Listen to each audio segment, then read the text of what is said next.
అధికారంలో ఉన్నప్పుడు. తర్వాత రాజశేఖర్ రెడ్డి వర్గం అంటే రాజశేఖర్ అధికారంలో ఉన్నప్పుడు ఉపాధి హామీని మేసేస్తున్న రాజశేఖర్ రెడ్డి అన్నది ఎవరు? తెలుగుదేశం పార్టీ. అంటే ఆ రోజున కూడా ఇదే బియ్యమే కదా.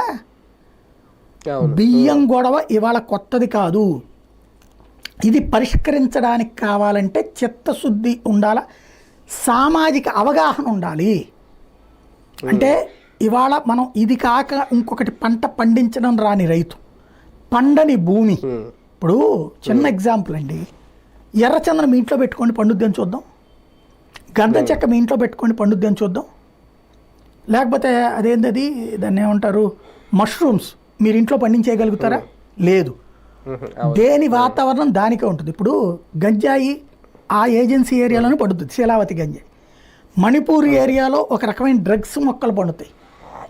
అట్లాగే ఎర్రచందనం ఆ ఏరియాలోనే పండుతుంది. ఏది మన తిరుపతి ఆ ప్రాంతాల్లోనూ భౌగోళిక స్వరూపమే.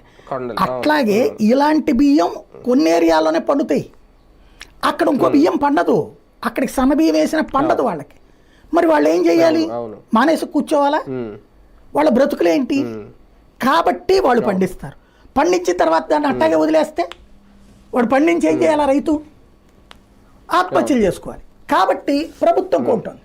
ఫ్రీగా ఏం కాదు కదా, వాళ్ళ దగ్గర కొంటుంది కదా ప్రభుత్వం. కొని అదే ప్రభుత్వం మళ్ళీ పేదలకు ఇస్తుంది. ఎందుకని?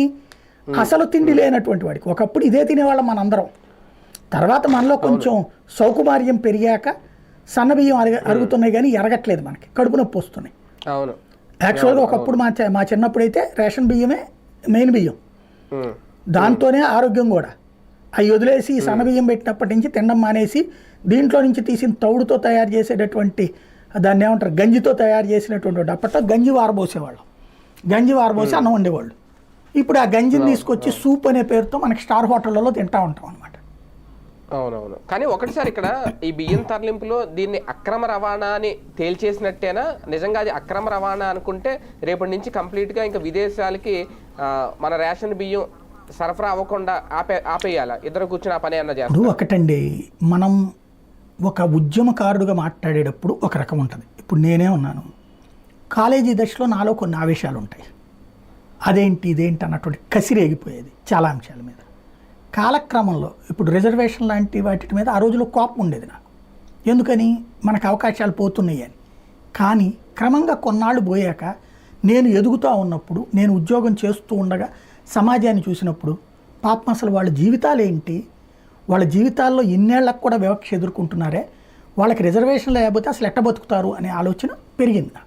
అంటే నాలో కాలక్రమం నేర్పినటువంటి పాఠం ఇది. అట్లాగే సామాజికమైనటువంటి అవగాహన ప్రతి అంశం మీదన ఉండాలి. వేగ్గా మనం ఆ టైం